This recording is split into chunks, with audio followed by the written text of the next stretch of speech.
Hari ini kita akan menyelam ke kedalaman psikologi hubungan. Apa yang sebenarnya terjadi ketika seseorang memilih diam total tanpa drama? Apa yang diproses oleh otak mereka, baik secara emosional maupun neurologis? Kenapa justru dalam diam itulah seseorang bisa merasakan kehilangan paling tajam?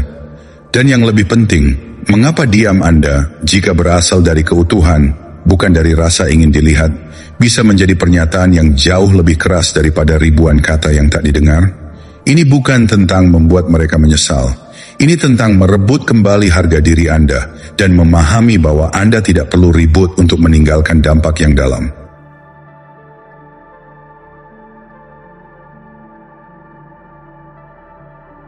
Nomor 1, ketika mereka menyadari Anda tidak lagi bereaksi. Pada awalnya mereka memperkirakan respons yang biasa. Teks penuh emosi, panggilan bernada getir, atau mungkin percikan terakhir dari harapan yang mereka tinggalkan di belakang. Tapi kali ini tidak ada apa-apa, tidak ada amarah, tidak ada argumen, tidak ada klarifikasi yang memohon untuk dipahami. Hanya keheningan yang dalam, dan itu membuat mereka tidak nyaman. Dalam dunia yang dibanjiri reaksi cepat dan pelampiasan emosional di ruang publik, ketenangan terasa seperti keganjilan. Dan ketika seseorang yang dulu mereka anggap bisa ditebak tiba-tiba tidak menunjukkan tanda-tanda kegelisahan, itu mulai mengganggu irama batin mereka.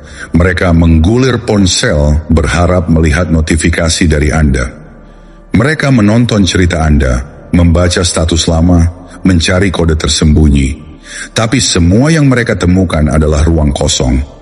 Dan dalam ruang kosong itu muncul pertanyaan yang tidak mereka siapkan. Apakah aku benar-benar kehilangan dia? Berbeda dengan narasi umum bahwa diam adalah tanda menyerah atau kekalahan, ilmu psikologi dan filsafat stoik justru menunjukkan sebaliknya. Diam yang lahir dari kejelasan bukanlah bentuk pasif. Itu adalah hasil dari disiplin batin, kesadaran diri yang tinggi, dan kekuatan untuk tidak membiarkan reaksi emosional menentukan arah hidup Anda. Dalam bahasa stoik, ini disebut apatheia, bukan ketidakpedulian yang dingin, tapi kestabilan emosi yang lahir dari pemahaman bahwa Anda hanya bisa mengendalikan diri Anda, bukan keputusan orang lain. Neuroscience pun mendukung, ketika seseorang menolak memberi respons, sistem limbik lawan interaksi, bagian otak yang memproses emosi dan hubungan, mulai bekerja lebih keras.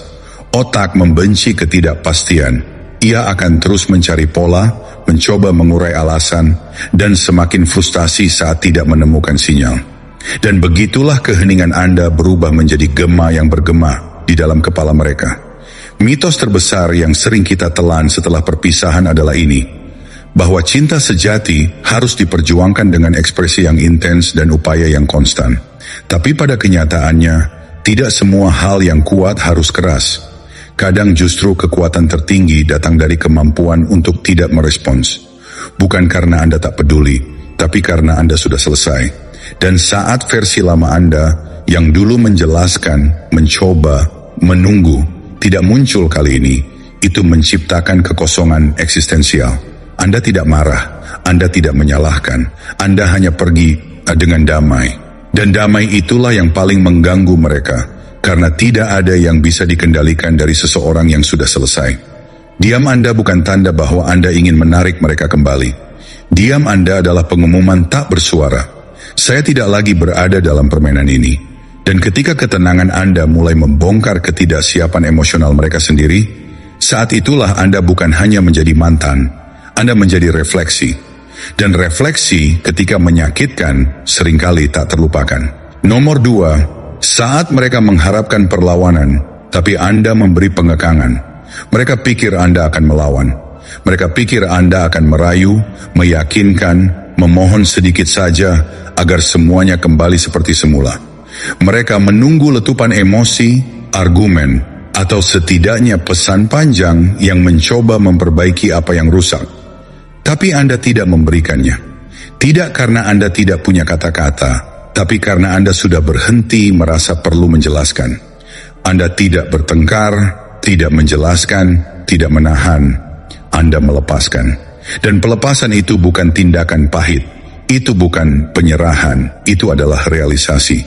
Sebuah pemahaman mendalam yang mungkin hanya datang melalui rasa sakit, bahwa Anda tidak bisa memaksa siapapun untuk bertahan, mencintai, atau memperjuangkan Anda. Dalam logika Stoik, seperti yang dikatakan oleh Epictetus, beberapa hal tergantung pada kita dan beberapa hal tidak. Dan cinta yang harus diminta selalu termasuk dalam kategori kedua. Pengekangan Anda bukan kelemahan. Dalam psikologi, ini dikenal sebagai regulasi emosi, kemampuan seseorang untuk menahan dorongan emosional jangka pendek demi stabilitas jangka panjang. Itu bukan penghindaran, itu ketahanan. Dalam bahasa neuroscience, otak yang mampu menahan reaksi impulsif, terutama dalam konflik emosional, menunjukkan konektivitas yang lebih kuat antara amigdala, pusat emosi, dan prefrontal cortex, pusat logika. Sederhananya, Anda tidak tunduk pada emosi, Anda mengaturnya. Dan ketika Anda melakukan itu, ketika Anda tidak bertindak seperti yang mereka harapkan, Anda mengacaukan narasi mereka. Mereka siap menghadapi argumen. Mereka siap mengalah jika Anda cukup mengejar. Tapi ketika Anda tidak melakukan keduanya, ketika Anda memilih untuk melepaskan dengan tenang, mereka tidak tahu harus meletakkan rasa bersalah mereka di mana. Karena saat Anda tidak bereaksi, mereka dipaksa untuk mendengarkan gema dari pilihan mereka sendiri. Itulah paradoksnya. Kita hidup dalam budaya yang menghargai ekspresi, tetapi meremehkan keheningan. Dan karena itulah keheningan Anda terasa berbeda. Bukan kosong, penuh dengan ketenangan, kontrol diri, dan martabat. Mereka tidak terbiasa dengan itu. Mereka terbiasa dengan kekacauan emosional. Jadi ketika yang mereka temui adalah ketenangan Anda, itu terasa asing. Dan dalam keasingan itu, mereka mulai mempertanyakan narasi mereka sendiri.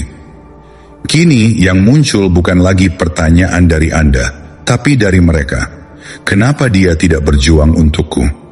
Apakah aku salah menilai? Apakah dia benar-benar baik-baik saja tanpa aku? Dan yang paling menyakitkan dari semua pertanyaan itu adalah yang tidak pernah mereka ucapkan, tapi selalu mereka rasakan. Kenapa aku tidak cukup untuk dia pertahankan? Namun Anda tahu jawabannya. Anda tidak pergi karena dia tidak cukup. Anda pergi karena kedamaian Anda lebih penting daripada mencoba membuat sesuatu yang tidak cocok tetap bertahan. Anda tidak menahan karena sudah waktunya membebaskan diri dari sesuatu yang tidak lagi memberi kehidupan. Dan yang paling penting, Anda memilih untuk menjaga diri Anda. Bukan untuk menang, tapi untuk tetap utuh.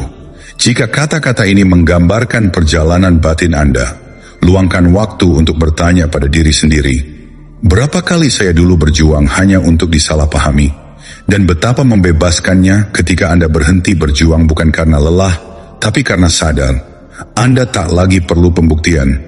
Tulis di komentar, saya pergi untuk melindungi kedamaian saya, dan tetaplah bersama saya, karena yang terjadi setelah ini akan menunjukkan kekuatan sebenarnya dari seseorang yang memilih harga diri, alih-alih validasi. Nomor 3, saat kepercayaan diri mereka berubah menjadi rasa ingin tahu.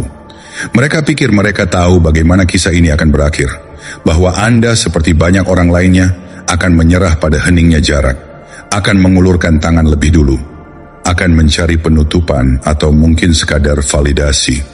Mereka percaya bahwa diam Anda hanyalah jeda sebelum permohonan yang tak terelakkan. Dan dalam kepercayaan diri mereka yang semu, mereka merasa mengendalikan jalannya cerita. Tapi kali ini, narasi itu tidak berjalan seperti biasanya. Karena Anda tidak mengejar, Anda tidak menjelaskan, Anda tidak mengemis penjelasan, dan Anda tidak memohon pemahaman. Yang Anda lakukan adalah tetap diam, bukan sebagai taktik, tapi sebagai bentuk kendali diri. Emotional discipline, sebuah kematangan batin yang tak bisa dibuat-buat. Dalam pandangan Stoik seperti yang dikatakan Marcus Aurelius, jika itu bukan sesuatu yang menghalangi Anda untuk hidup dengan kebajikan, maka itu bukan masalah. Dan Anda telah sampai pada titik itu. Anda tidak marah, Anda tidak menolak. Anda hanya berhenti berpartisipasi dalam dinamika yang tidak lagi selaras dengan nilai-nilai Anda. Awalnya mereka mengabaikannya, mengira Anda sedang bermain keras, sedang mengatur strategi. Tapi hari demi hari berlalu dan Anda tidak menunjukkan tanda-tanda keretakan.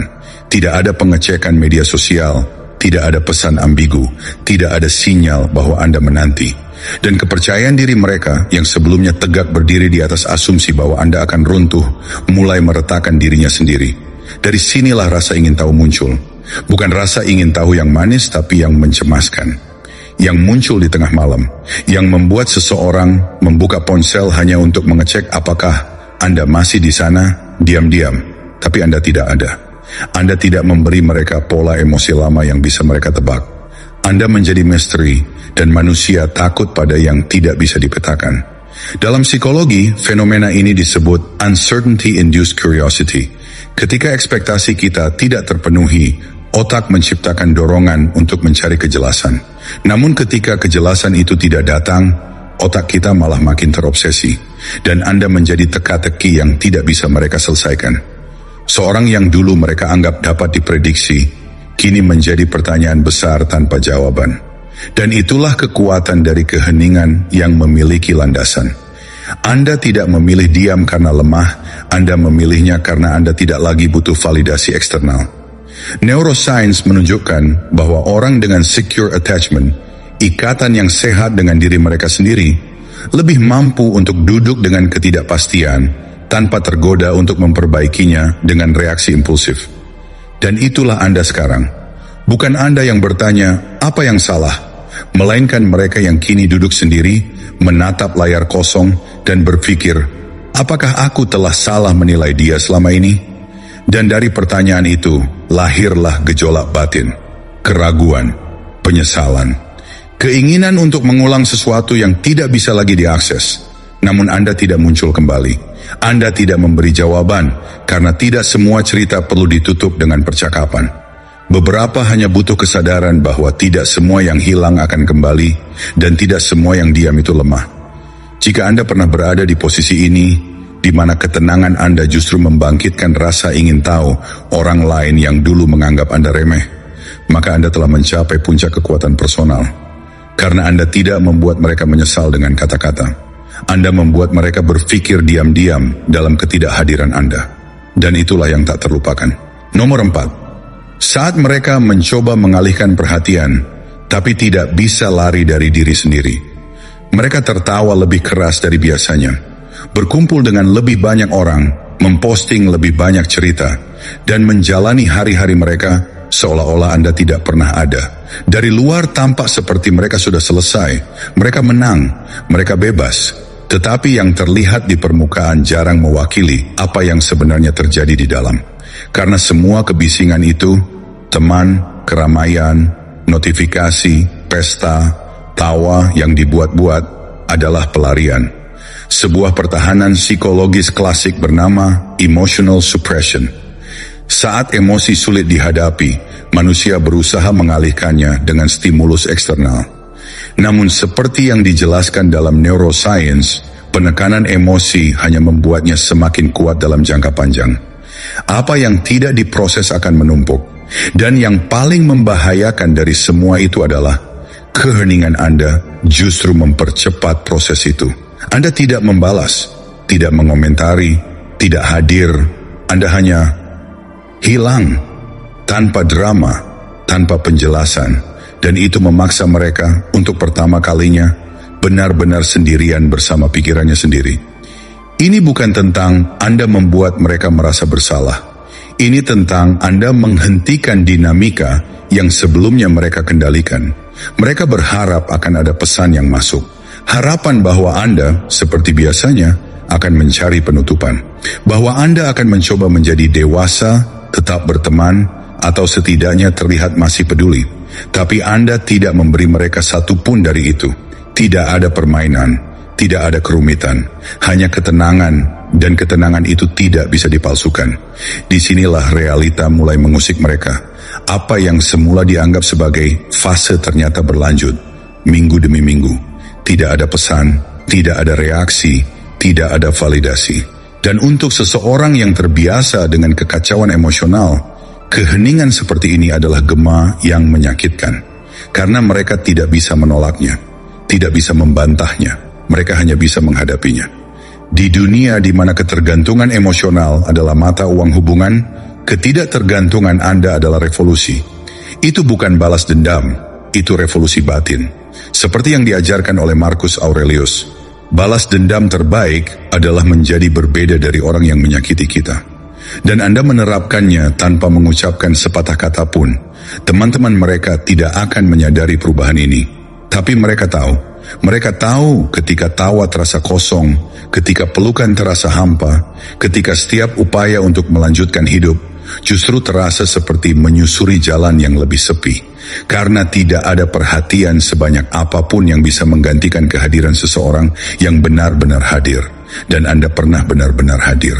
Kehadiran Anda dulu bukan hanya tentang fisik, itu tentang konsistensi, tentang ketulusan, tentang ketenangan. Dan ketika seseorang kehilangan itu, mereka tidak hanya kehilangan seseorang, mereka kehilangan versi diri mereka yang paling damai ketika bersama Anda. Dan ironisnya, dalam keheningan Anda yang lembut namun penuh pendirian, mereka akhirnya melihat siapa Anda sebenarnya. Bukan sebagai seseorang yang memohon, bukan sebagai orang yang marah, tetapi sebagai pribadi yang mampu melepaskan, bukan karena tidak peduli, tapi karena mencintai kedamaian, lebih dari sekadar validasi. Mereka melepaskan seseorang yang tidak bisa dimanipulasi. Seseorang yang bisa memilih untuk pergi tanpa membanting pintu. Seseorang yang tahu kapan untuk berhenti dan kenapa itu lebih penting daripada sekadar masih ada rasa. Dan pada akhirnya mereka pun belajar dengan cara yang paling sunyi, bahwa yang paling sulit dilupakan bukanlah yang paling gaduh saat pergi, tapi yang paling tenang saat melepaskan. Nomor 5. Ketika penyesalan menyelinap, tapi harga diri menjadi temboknya. Mereka tidak akan menunjukkannya. Wajah mereka tetap netral, tawa tetap terdengar, cerita-cerita di media sosial tetap mengalir seolah segalanya baik-baik saja. Tapi saat malam datang, saat tidak ada lagi orang untuk mengalihkan perhatian, itulah momen ketika kebenaran menyusup diam-diam penyesalan. Pada awalnya mereka meremehkan keputusan itu. Aku butuh ruang. Dia bukan orang yang tepat. Aku pantas mendapatkan lebih. Dan untuk beberapa saat narasi itu berhasil. Tapi seiring waktu berlalu dan Anda tetap diam, tak tergoyahkan, sesuatu mulai terasa tidak nyaman. Karena keheningan Anda tidak seperti yang lain. Ini bukan bentuk hukuman pasif agresif. Ini bukan permainan ego. Ini adalah bentuk tertinggi dari ketenangan. Sebuah pernyataan tanpa suara bahwa Anda telah memilih kedamaian daripada pembuktian. Dan disitulah keretakan dimulai. Dalam dunia yang dipenuhi ekspektasi bahwa seseorang yang terluka akan mengejar, membuktikan, atau paling tidak menunjukkan bahwa ia sedang berjuang, keheningan Anda justru membingungkan. Karena Anda tidak runtuh, Anda tidak mencoba kembali, Anda tidak menunjukkan tanda-tanda krisis identitas.